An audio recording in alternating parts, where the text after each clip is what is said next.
Ben ritrovati cari telespettatori, eccoci insieme nel consueto spazio dello Spicigelle del Veneto, che questa volta, siccome è in corso ancora il congresso di carattere regionale, non è presente, ma ha dato spazio invece a Paolo Ormesi, Presidente Federconsumatori Venezia, grazie di essere qui con noi. Grazie a voi. E anche Graziano Basso, che è con noi collegato, responsabile fiscale CAF CGIL Nord-Est. Ben arrivata anche a lei. Buongiorno.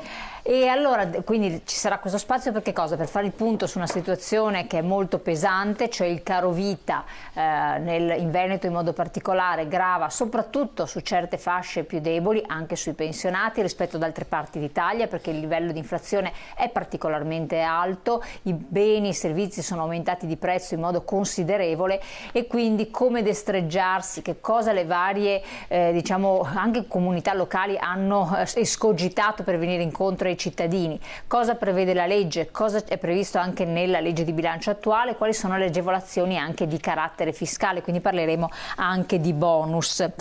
Allora, ho detto perché è il congresso nazionale in realtà dei pensionati che si sta svolgendo a Verona, non regionale. Sto pensando a regionale perché lo Spicigelle regionale è tutto presente a Verona. È dal 21 al 24 febbraio, questa è la data, adesso vedremo anche alcuni frame, alcune immagini della partecipazione importantissima. Si è aperto praticamente con il segretario generale dei pensionati Ivan Pedretti, che ha fatto un quadro generale molto dettagliato sotto tutti i profili di quella che è la società civile, politica e gli aspetti economici, con un occhio di riguardo a tutto quello che concerne anche i pensionati e i pensionandi, ma anche il mondo dei giovani. Poi c'è stato Pietro Turano, attore, attivista, che ha fatto un intervento, il vignettista Altan presente, lo street artist Cibo del Centro di Giornalismo Permanente, Kapoor, sindacalista indiana. Poi c'è stato un confronto tra Fausto Bertinotti, Luciana Castellina, Sergio Cofferati e il giovane sindacalista Francesco Melis, e poi ci sono state anche alcune delegate di certe vertenze più importanti degli ultimi anni del mondo sindacale che sono intervenute. Il 24 oggi si tirano un po' le conclusioni di tutto, sono affidate al segretario generale della CGIL Maurizio Landini, seguirà poi l'elezione degli organismi dirigenti dei pensionati. È stato dato spazio durante i lavori congressuali a diversi esponenti del mondo anche della politica, oltre che del sindacato, ma anche dell'associazionismo, tra cui candidati alla segreteria del Partito Democratico, la Schlein e Stefano Bonaccini. Quindi grande partecipazione, grande interesse, tantissime le tematiche che sono state affrontate e che hanno visto naturalmente come protagonisti gli esponenti del sindacato, ma non soltanto, anche della società civile. Che cosa se ne tirerà fuori? Se ne tirerà fuori un sindacato che ha sempre più l'occhio di riguardo, l'occhio attento nei confronti del mondo esterno, non solo italiano ma internazionale, perché lo coinvolge in qualche modo, e che vuole essere anche sempre più internazionale, sempre più europeo, in un'ottica poi di grande partecipazione, perché l'organizzazione sociale più grande d'Europa conta 2,5 milioni di iscritti. Questo è il sindacato dello Spicigl.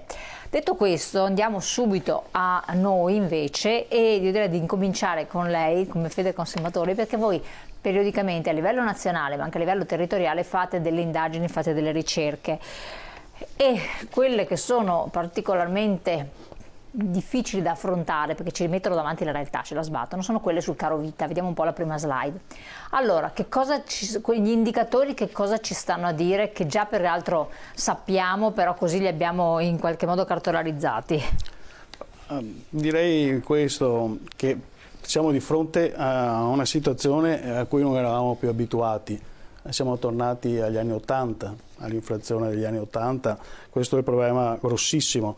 Con una piccola differenza però, che oggi tutti i paracaduti sociali sono molto ma molto più ridotti rispetto a quelli che avevamo negli anni 80, quindi il problema del caro vita si fa sentire moltissimo. Questa è la prima immagine che purtroppo possiamo prendere, e c'è un fortissimo aumento della povertà nel nostro paese. E di questo dobbiamo dirlo perché io sto guardando però coi dati del Censis del 2022, siamo arrivati a 5,6 milioni di italiani in povertà assoluta. È un dato che fa veramente pensare, perché non sono pochi 5,6 milioni di persone. quindi sono proprio quelle persone che non possono permettersi quelle spese minime per condurre una vita accettabile. Certo. Questo è il problema grossissimo che stiamo... Cioè l'inflazione, qua vediamo anche la prima slide, è più 10,1% su base annua, livello che non si registrava dal settembre del 1984. Vuol dire ricadute per famiglie di 3.009,80 euro all'anno. Certo. Cioè una vacanzona praticamente. E infatti, se noi andiamo a vedere i nuovi poveri, non sono persone che hanno un reddito. Anche questo deve farci pensare, cioè persone che hanno un reddito ma che si trovano poi impossibilitati a svolgere quello che è la normale vita quotidiana. Quindi da questo punto di vista, perché 3.000 e rotti euro all'anno in più sono pesantissimi per stipendi che sono tutto sommato molto ridotti. Da questo punto di vista abbiamo il problema generale. Poi vediamo subito la slide successiva, le conseguenze sui comportamenti d'acquisto. Quali sono? Le conseguenze sui comportamenti d'acquisto non sono altro che i cittadini, per far fronte a questo, si nutrono peggio, mangiano peggio, si riscaldano meno. Quindi hanno usato delle strategie praticamente. Chiaro, strategie lanciate a fare questo. Tenete presente che quando si trovano di fronte a questa cosa abbiamo una ricaduta anche poi da un punto di vista sanitario, sì. Perché chiaramente questo insomma ce l'abbiamo. Qua vediamo i numeri, 16,8% dei consumatori, riduzione del consumo di carne e pesce, acquisto di tagli meno pregiati, come lei diceva, qualità minore, quindi ricadute sulla salute. Sì, non tanto secondo me non tanto sul discorso alimentare quanto invece sul discorso energetico, in quanto... dopo ci arriviamo al discorso energetico, siamo ancora qua alla fase alimentare. Sì, no, ma dico anche qua sicuramente. Certo. 12,9% riduzione del consumo di frutta e verdura, 46% dei consumatori ricorso a offerte e sconti o prodotti prossimi alla scadenza, e qui ci può stare, 8,9% dei consumatori utilizza i mezzi pubblici, bisogna vedere dove, perché non certo in certe città, non certo per esempio a Padova dove mancano. Questo, ma un po', Venezia è una delle poche città dove si usano i mezzi pubblici per ovvi motivi, ma quello che fa pensare è che lei diceva giustamente i prodotti che sono in scadenza. Tenete presente che ho notato un forte aumento dei costi anche, sai che nei supermercati fanno le offerte con i prodotti in scadenza. Certo. Sono aumentati, sembra assurdo, ma sono aumentati anche quelli. Cioè, i prodotti in scadenza non I prodotti in scadenza, quindi che li mettono in offerta, stanno seguendo il mercato. È una cosa che secondo me c'è una fortissima speculazione e la colpa di questa speculazione, secondo noi, è dovuta al fatto che non ci sono controlli. Quello che manca nel nostro paese sono i controlli. Controlli però non ce ne stanno. È vero, comunque secondo me le leggi le fanno proprio il mercato, perché io vedo dei prodotti che hanno aumentato il prezzo, che secondo me sono diventati neanche appetibili ormai, proprio per il prezzo, per il rapporto qualità-prodotto, insomma tipo di prodotto e prezzo, che il mercato fa le scelte. Se il consumatore non lo sceglie, cioè io non li prendo più, basta, quelli li ho cancellati e vedo che restano comunque sempre quelli, perché poi se li vedi sono sempre là, rimangono, alla fine passano tutto il tempo, li mettono in offerta e tornano al prezzo normale, allora vedi che spariscono. Ma appunto se il consumatore si comporta così, cioè vede un prodotto di cui può fare anche a meno, tutto sommato può aggirarlo prendendone un altro, andando al discount, tutto sommato sopperire, quel prodotto non lo vendono, perché non è che la categoria dei ricchi faccia incetta di quel tipo di prodotti, va su un'altra gamma. Certo. Per cui ci sono anche strategie di mercato che possono anche funzionare, l'abbiamo visto con il gas, no? Per riscaldamento per esempio, uno riscalda meno, consuma meno gas, il prezzo è naturalmente calato, per cui bisogna anche fare voi che patrocinate delle tra virgolette battaglie dei consumatori, no? Sì, e allora sul discorso del gas vorrei dire una cosa che purtroppo centriamo molto poco e c'entra molto poco anche quello che succede a livello internazionale. Tengo solo a precisare che l'aumento del gas è iniziato nel 2020, quindi non è una cosa di oggi, non è una cosa dovuta alla guerra in Ucraina, non c'entra assolutamente nulla. il prezzo del gas, noi sappiamo c'è una borsa in Olanda e su quello si poggia il prezzo del gas, una borsa molto piccola sulla quale gli speculatori molto velocemente riescono a far funzionare le cose. Quindi anche questo discorso, abbiamo visto che anche nel 2020, appunto, dopo il Covid, dove c'è stata una forte diminuzione del consumo tutto sommato, nello stesso tempo abbiamo avuto un aumento spropositato del costo del gas. Parliamo di un più 20%, quindi non nei primi mesi del 2020, torno a sottolineare. Adesso vediamo che c'è una riduzione di questo costo, io sono più propenso a pensare a una forma anche questa di speculazione. Il gas, i venditori di gas, le aziende che vendono gas, in realtà non hanno mai comprato il gas a quei prezzi, perché i contratti, sto qua a ricordare, sono contratti decennali, sono contratti il cui prezzo è stato stipulato e viene mantenuto, quindi da questo punto di vista non è proprio, torno a ripetermi, ma è un problema di mancanza di controlli. Viviamo in un paese dove i controlli non ci sono, non si fanno, non so se volutamente o per altri motivi, ma non si fanno. Allora, torniamo a noi, torniamo anche alle slide di supporto. La spesa alimentare 2021, abbiamo visto il paniere che voi avete, che in parte è stato anche ampliato perché è comprensivo di altri beni che al tempo non c'erano, anche se dentro diciamo che tutti i beni di consumo degli anziani non ci sono perché ne hanno anche altri, però è stato ampliato. La spesa alimentare 2021-2022, over 65 single, ecco qua focus sulla spesa alimentare che avete fatto e poi analizzerà anche la coppia di over 65. Quindi c'è una differenza di spesa tra chi è solo e chi invece è in coppia per le persone anziane, vero? Certo, non solo, torno a precisare che il problema sussiste un po' per tutti, non solo per gli anziani. Cioè, l'aumento è chiaro che chi è da solo in realtà paga di più lo scotto del... Sì. È chiaro che nei pensionati questo si sente di più, perché la pensione, tra l'altro, soprattutto chi ha avuto la pensione di reversibilità e quindi perché è mancato magari il coniuge e quindi ha una pensione anche un po' più bassa, sente maggiormente lo scotto di questi aumenti ed è per questo che diventa importante in questi frangenti anche l'aiuto che questi chiedono, perché questo è il problema. Sono sempre di più che stanno chiedendo aiuto. Certo, per vedere i numeri, anche se sono molto freddi, però ci fanno capire di cosa stiamo parlando, vediamo un po' la slide, questi sono i panieri dei beni che accennavo, un po' generici, di quelli che sono i beni di consumo che sono stati presi in esame per proprio valutare, slide successiva, quelli che sono stati gli aumenti, no? Quindi andiamo, eccola qua. Allora, se vuole commentarli lei, leggere lei i dati oppure... Guardi, per quello che vedo, cioè per quello che abbiamo fatto, perché è una cosa che è stata presa, ci parliamo di un 300 euro in più per il singolo e un 400, quasi 500 euro invece per la coppia.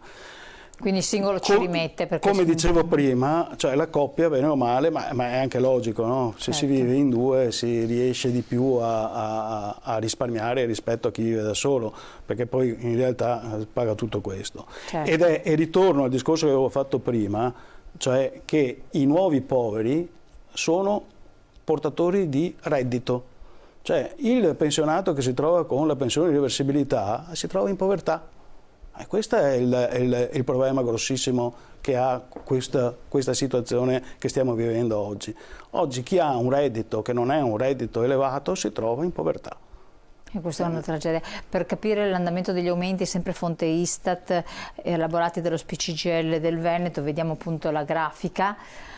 E qui ci fa capire quanto, che tipo di aumento c'è stato, con dei picchi importantissimi, per esempio tra settembre e ottobre, poi un leggero calo a dicembre, ma siamo partiti da gennaio dell'anno scorso che era molto più basso. Vediamo, eccola qua, questa è la grafica che ci dà un po' il trend. Vedete vero? Come sta andando, vedete come sta un po' riducendosi, anche se secondo...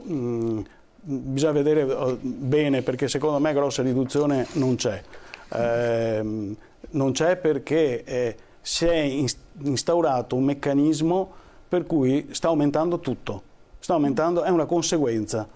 Cioè, io ho visto che, non so, viviamo tutti quanti, se vai al bar oggi sono arrivato a pagare un caffè al banco 1,40 €, quindi vuol dire che sta aumentando tutto, e che questo sia un effetto speculativo lo dimostra. Io l'altro ieri, faccio un esempio che ho trovato, ero al supermercato e ho visto i sacchi del Pallets in vendita a 5,50 €.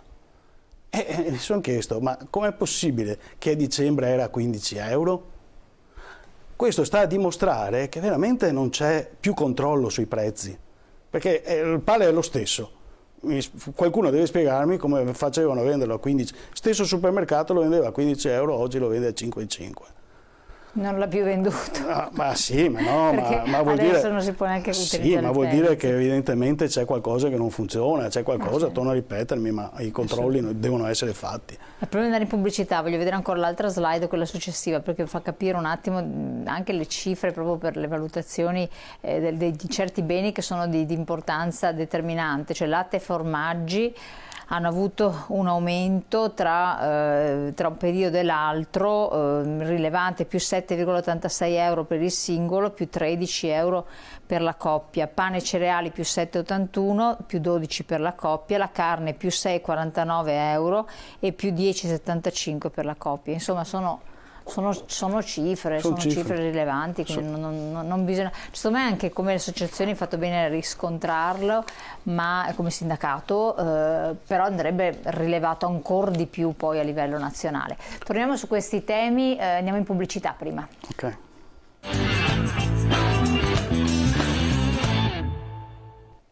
Allora, dopo parliamo anche naturalmente con il responsabile fiscale, terminiamo un po' questa carrellata sul discorso dei beni. Lei diceva un alert particolare a controllare i beni che si acquistano, il prodotto unitario, il costo unitario e anche il quantitativo, il prezzo al chilo a letto, perché c'è anche questa bella... Sì, adesso hanno scoperto questo un po' su tutti i supermercati, vediamo che i prezzi messi sono al letto e non più al chilo. Invogliano di più, costa solo €1 e qualcosa, sì, ma a letto però sono 12 €, 13 € il chilo, esatto, quindi il discorso è invoglia. Andiamo subito ai bonus, per quel che riguarda i comuni di Venezia, visto che lei rappresenta il territorio veneziano, che è un po' però emblematico, uno dopo si valuta anche per i propri territori, e qui ci sono le agevolazioni. Prego. Il Comune di Venezia ha istituito un bonus utenze e gestione alloggio per i cittadini con ISEE fino a 20.000 €. È un po', però diventa un po' come andare a giocare al Superenalotto. Chi lo prende quindi quelli tipo infatti è stata chiusa la possibilità di fare la domanda il 15 di febbraio alle ore 12 del 15 febbraio di quest'anno. Quindi questo c'è stato, però non c'è quindi più. C'è stato, ma non c'è più. Questi sono i meccanismi con i bonus purtroppo che succedono, perché in realtà bisogna stare in agguato, questo. Velocissimi ad accaparrarsi. Sì, ma teniamo presente però che il bonus è rivolto soprattutto a cittadini, a fasce che hanno problemi. Quindi sono anche i meno informati, sono quelli che hanno più difficoltà a trovare informazione, e quindi sono quelli che arrivano ultimi e sono quelli che rimangono a bocca asciutta. Bonus nazionali. Bonus nazionali. Sui bonus nazionali allora, hanno portato l'ISEE a 15.000 €. Quindi fino a 15.000 € e a 20.000 € per le famiglie con più di cioè da 4 figli in su, con almeno 4 figli. Poi i nuclei familiari sono titolari di reddito di cittadinanza o pensione di cittadinanza. Naturalmente bisogna che il nucleo familiare abbia intestato un'utenza, chiaramente, oppure che utilizzi delle utenze centralizzate. Sto pensando ai condomini che hanno un riscaldamento centralizzato, anche questi possono fare a domanda. La domanda è molto semplice, perché basta fare l'ISEE, e invito tutti quanti a fare l'ISEE, anche perché le cifre non sono proprio... Possono essere insomma interessanti. Sì, possono essere interessanti, quindi fate l'ISEE il più possibile, cercate di farlo in maniera tale che in automatico poi arriva dopo le nostre battaglie, perché dobbiamo sottolineare battaglie che abbiamo fatto per anni, non serve più fare la domanda, come invece per il Comune di Venezia, dove bisogna ancora fare la domanda. Che è una cosa bruttissima, perché tra l'altro noi ci eravamo accorti, ed è per questo che avevamo fatto la battaglia, che quando si doveva fare la domanda erano pochissimi a fare la domanda, perché la gente anche un po' ha una sua, si vergogna un po', certo, e quindi non fa neanche la domanda. Questo è da dire. Bonus elettrico quanto ammonta, bonus gas e bonus acqua? Allora, qua andiamo su, devo leggere perché chiaramente sono... Allora, il bonus elettrico dipende dalla composizione del nucleo familiare e va dai 182 euro, 183 per i nuclei fino a 2 componenti, ai 265 per i nuclei che a trimestre, cioè certo. Io parlo dal 1 gennaio al 31 marzo 2023, per quelli oltre i 4 componenti. Poi il bonus gas? Il bonus gas dipende questo anche dal nucleo familiare, dipende anche dalla zona. Per le nostre qua nel Veneto dovremmo essere nella zona tutti quanti, dopo togliamo Belluno. Comunque si aggira sui 300 euro sostanzialmente. Sì, circa. Tenete presente che, attenzione, perché fino ai 9.350 euro il bonus è completo, quindi il 100%, superati i 9.350 euro di reddito è l'80% fino ai 15.000 euro, è l'80% e non tutto. Il totale. E poi c'è il bonus acqua invece. Poi c'è il bonus idrico. Il bonus idrico è un po'... qua diventa difficile, non riesco a dare dei dati sui costi. Allora, si rifà 50 litri di acqua per abitante, sono circa 18 metri cubi all'anno. Ma sul bonus idrico poi bisogna andare a vedere appunto in base al fornitore sulle bollette quanto viene, se uno vuol farsi i conti. Ma quello che io sto parlando adesso del comune della provincia di Venezia, cioè dove abbiamo praticamente Veritas che fornisce l'acqua, e qui sta succedendo una cosa veramente drammatica, perché i dati, cioè questi bonus sono dati perché il cittadino poi riesca a pagare le bollette. E qui ho la lettera di Veritas che ci risponde a una nostra domanda, ed è dal 2021 che il Veritas non paga i bonus. Non paga i bonus, dice perché il sistema informativo integrato non ha funzionato, non gli dà la possibilità, garantisce che quando arriveranno i dati li darà, però questo non è che... quindi c'è un'interlocuzione aperta sostanzialmente. Sì, c'è un grosso problema, perché dal 2021 non è che siano 2 giorni o 3 giorni, 1 mese, 2 mesi, sono 3 anni che non paga il bonus idrico. E questo credo sia una cosa da... Ci sia una risposta. Sì, non è da sperare, qua bisogna intervenire, dobbiamo intervenire, bisogna fare qualcosa, perché non è possibile che i cittadini che si servono con Veritas, ma anche altre, e anche in tutta Italia sta succedendo questo. Quindi non è solo Veritas, non vorrei... Quindi voi vi state muovendo... Noi ci stiamo muovendo perché Veritas è il nostro referente, però ce ne sono molti altri anche in Italia, che hanno questo tipo di problema. Chiaro. Dicono che sia un problema appunto del sistema idrico nazionale, però questo se scriviamo a loro poi vorrei vedere se rispondono che è colpa loro. Ma infatti è importantissimo, poi fateci sapere insomma la risposta che c'è non appena questa si attiva, in modo che teniamo aggiornati i cittadini della situazione. Io dopo vi lascio poi la lettera di Veritas, così vedete anche il tipo di risposta, quello che ci hanno scritto. Se no, se voi rendete tutto palese sul vostro sito, in modo che le persone che sono interessate possono guardare. Chiedo adesso l'intervento appunto di Graziano Basso, che ci sta seguendo, responsabile fiscale CAF CGIL Nord-Est, per inquadrare appunto la situazione, le novità del 2023 in ambito di sostegno al reddito. Ce ne sono? Sì, sicuramente sì, per fortuna diciamo, perché visto come diceva il collega di Federconsumatori, Paniere qua, lo stipendio ha perso un potere d'acquisto enormemente, lo stipendio, la pensione ha perso enormemente potere d'acquisto, per cui c'è la necessità che vengano introdotti questo tipo di aiuti. Per il 2023 sono stati inseriti come aiuti, il primo aiuto che è stato inserito per esempio è stata la carta risparmi e spesa, che è una sorta di carta acquisti che si affianca alla carta acquisti, non si sa se verrà poi a sostituire anche la carta acquisti, che è un contributo mensile di circa 40 euro che può essere speso tramite, per il pagamento delle bollette oppure per le spese alimentari oppure per far fronte alle spese sanitarie. Anche qui, come diceva il collega, l'ISEE deve essere minore o uguale di 15.000 euro. Questo beneficio verrà erogato fino all'esaurimento dei fondi.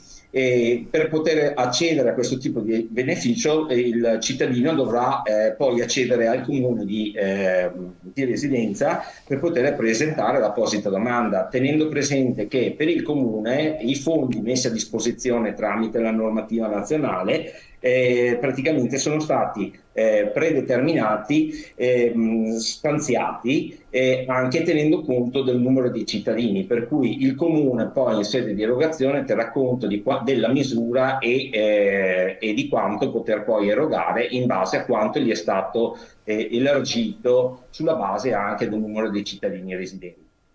Poi è stato istituito il reddito alimentare che riguarda le grandi città metropolitane, riguarda solo le grandi città metropolitane, che consiste nel fatto di poter erogare dei pacchi alimentari principalmente formati appunto da cibo, bevande e quant'altro, che vengono raccolti dall'invenduto della grande distribuzione.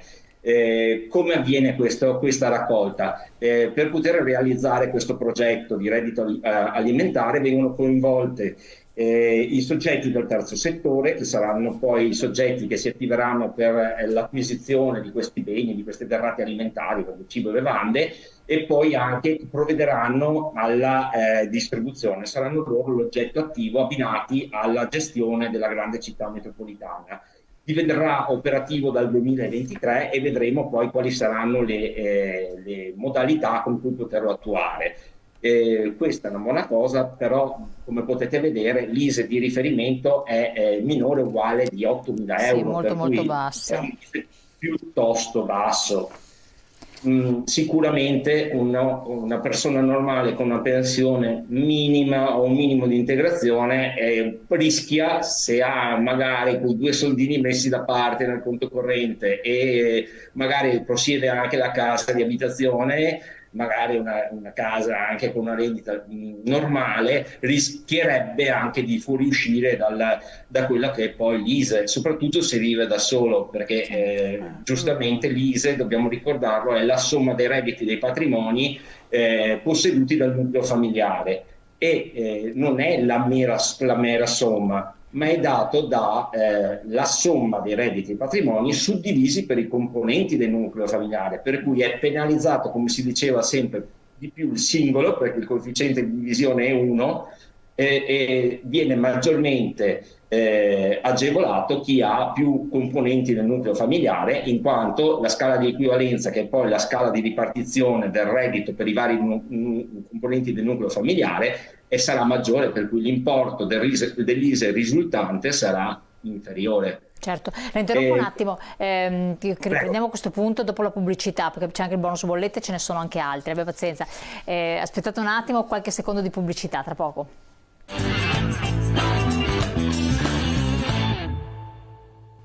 Allora, ritorniamo, le ho portato via la parola, prego, che ritorniamo la parola nuovamente a CAF CGIL Nord-Est, perché mi stava facendo un po' un quadro anche allarmante della situazione. Siamo arrivati al bonus bollette, se non erro, no? Sì, oltre a quanto detto dal collega di Federconsumatori, appunto per quanto riguarda le bollette luce e gas è stato ampliato l'ISEE di riferimento da 12 a 15.000 euro. Sembra una cifra piccola, questi 3.000 euro, però come stavo dicendo prima della pubblicità, nel novero è sempre comunque un aiuto, perché se si pensa ai nuclei familiari magari di 3-4 persone, vuol dire che se il reddito e il patrimonio viene ripartito tra 3-4 persone, può essere che ci stiano dentro un maggior numero di persone possibili. Mi permetto anche di spendere, a proposito di luce e gas, una parola in questo senso. Per quanto riguarda le bollette della luce, ricordo anche agli utenti che se hanno a casa un soggetto disabile per il quale è necessario l'utilizzo di un macchinario per la sopravvivenza, sia esso per l'alimentazione oppure perché per la respirazione, per la ventilazione, per quant'altro, tramite il rilascio di una certificazione da parte dell'ASL di competenza, è sufficiente fare la domanda, possiamo farla noi CAF tranquillamente, di disagio fisico. Che cosa consiste? È una riduzione della tariffa della bolletta elettrica per quanto riguarda il mantenimento di questi macchinari. Siccome sono macchinari che comportano l'utilizzo di grandi quantità di energia elettrica, in presenza di disagio fisico praticamente si ha la possibilità di utilizzare, che è un bonus statale perché è riconosciuto in tutta Italia, la possibilità di avere questa riduzione degli importi delle bollette. Questo è un grande aiuto, magari alcune persone non lo sanno, basta farsi fare l'attestazione dall'ASL di competenza, rivolgersi al CAF e chiedere il disagio fisico. Questo è anche un aiuto. Poi se nella richiesta da parte dell'ASL prevede l'utilizzo di macchinari salvavita, addirittura fa sì che in automatico, se questi macchinari sono necessari per il salvavita e non può essere interrotto, vengono dispensati poi, queste utenze vengono dispensate dai distacchi programmati di energia elettrica, perché vanno a tutela della persona che sta male e che altrimenti senza energia non potrebbe sopravvivere. Per cui ci sono questi vantaggi che magari non sempre si sanno. L'unica accortezza è che quando cessa la condizione di utilizzo per svariati motivi, magari per il trasferimento del disabile in un istituto o perché purtroppo muore il disabile stesso, si deve avere l'accortezza di comunicare all'ente che eroga il servizio energetico che la disdetta praticamente dell'utilizzo del bonus. Inoltre, per quanto riguarda il gas, bisogna prendere in considerazione che il sindacato della CGIL, assieme alla CISL e alla UIL, localmente lavora per sensibilizzare anche gli enti erogatori del gas.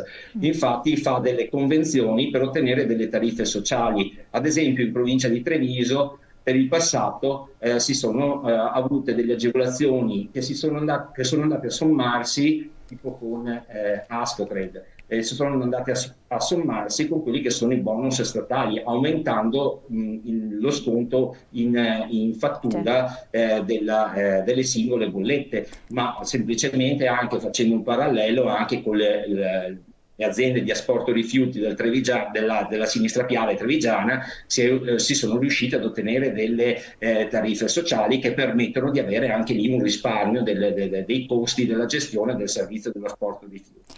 Guardando la slide rapidamente, quella del bonus bollette, vediamo bonus luce gas, soglia ISDI di accesso da 12.000 a 15.000, direttamente in bolletta viene lo sconto. Sì, quello viene erogato direttamente in bolletta. Quelli che ho accennato sono aggiuntivi che però sono collegati e per cui possono essere anche quelli, basta che si informino presso le nostre sedi se localmente anche la CGIL con i sindacati confederali agiscono. Sottolineiamo però tranne per coloro che hanno un riscaldamento centralizzato, perché allora non entra in bolletta ma viene fatto un'erogazione a parte. Vabbè, quindi riscaldamento centralizzato, attenzione. Sì. Invece per quel che riguarda i pellet, riduzione IVA al 10% per l'acquisto di pellet, sì. Questo avviene in automatico con l'acquisto per tutti? Sì. Sì, praticamente sì, perché avendo approvato la riduzione dell'IVA del 10%, automaticamente quando si va a acquistare non si paga più il 22%, ma si paga il 10%, per cui si risolve con il pagamento della fattura o dello scontrino. Per l'energia c'è l'azzeramento degli oneri generali di sistema per le utenze fino a 16,5 kW, anche questo direttamente in bolletta? Sì, sì. E poi per il gas metano appunto la riduzione al 5% dell'IVA, per cui anche quello si risolve direttamente in bolletta con il pagamento della bolletta e si ha già il vantaggio nella bolletta stessa. Passiamo alla slide del reddito alimentare velocemente. Sì, erogazione di pacchi alimentari. L'abbiamo commentata prima, ma magari è l'assegno unico che stiamo discutendo. giusto? Proprio sì, esatto, proprio veloce, giusto per ribadire alcuni concetti. Appunto anche qui per effetto anche dell'inflazione le soglie dell'assegno unico, da 15.000, le soglie ISE dell'assegno unico, per cui la soglia minima entro cui si prende il massimo del contributo è stata elevata da 15.000 euro a 16.214, la soglia massima è stata elevata da 40.000 a 43.240, sempre per effetto dell'inflazione, e poi sono stati maggiorati praticamente del 50% per tutti i figli praticamente le quote spettanti per le famiglie con almeno 3 figli a carico e con un ISE inferiore ai 40.000 euro. E da febbraio praticamente è stata aumentata del 50% la maggiorazione forfettaria spettante alle famiglie con almeno 4 figli, per cui si passa da 100 a 150 euro l'anno che si trovano liquidate nell'erogazione dell'assegno unico. Quindi sempre l'ISE è la condizione sine qua non? Sì, sempre. Allora, Ormai sì, per tutto. Vediamo le altre agevolazioni legate all'ISE a questo proposito, vediamo anche la slide. Ok, ci sono le agevolazioni legate alla casa, come si diceva, le bollette della luce, dell'acqua e del gas, perché anche qui per esempio, sempre con la contrattazione locale, per l'acqua possono essere erogate degli aiuti ulteriori, sempre sulla base ISE, che vengono concordati localmente con l'ente erogatore del servizio. Si può avere la riduzione del canone telefonico del 50% per le persone ultra 65 anni, e poi avere agevolazioni sugli affitti, come si parlava prima, per cui si può contribuire, vedere se si riescono a prendere i contributi regionali per il fondo affitti, oppure se si possono avere condizioni agevolate per l'acquisto della prima casa in tal senso. Tant'è vero che è stato prorogato anche per il 2023 per i giovani di età inferiore ai 36 anni la possibilità di non pagare l'imposta di registro e l'IVA sull'acquisto della prima casa, ma anche l'imposta sostitutiva sull'erogazione del mutuo per l'acquisto della prima casa, avendo un ISE inferiore ai 40.000 euro ed essendo di età inferiore ai 36 anni.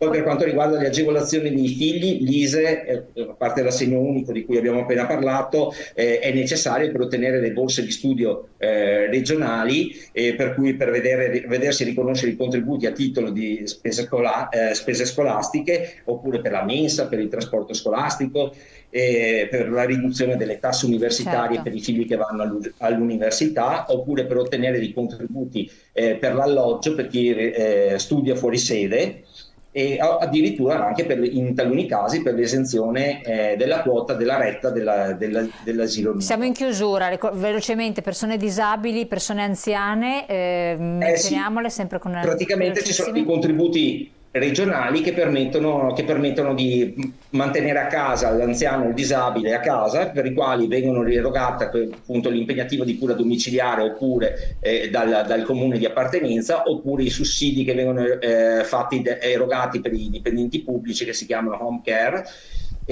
oppure per le attività di sostegno per l'orario scolastico, per cui sono cose che possono essere utili e che aiutano a mantenere una condizione dell'anziano disabile in una condizione buona, pur avendo degli aiuti e non dissanguandosi con l'aumento dei costi di cui stavamo parlando. Naturalmente la cosa primaria, l'ISE è usato anche per ottenere l'abbassamento delle rette della casa di riposo, che anche lì si è visto che tra inflazione, caro gas e altro si sono impennate notevolmente. Perfetto, siamo in chiusura. Slide finale: che tutte le sedi regionali dello SPCGL del Veneto la vediamo insieme: www.spi.veneto.it. Federconsumatori Veneto, c'è il numero di telefono www.federconsveneto.it. CGL CAF 800 730 740, numero di telefono, numero verde, www.caf.it. Io vi ringrazio tantissimo, siamo arrivati fuori tempo massimo, avremo modo ancora di parlarne perché è doveroso farlo naturalmente, tanto con Paolo Ormesi, Presidente Federconsumatori Venezia, quanto con Graziano Basso, responsabile fiscale CAF CGL Nord-Est. Grazie a entrambi. Grazie a voi. Grazie a voi telespettatori. Grazie. Rivedete in replica la puntata sul nostro sito perché ci sono tanti aspetti interessanti, e poi naturalmente per le delucidazioni e gli approfondimenti ci sono le sedi Federconsumatori e naturalmente del CAF, oltre che lo SPCGL. Grazie. Grazie a tutti.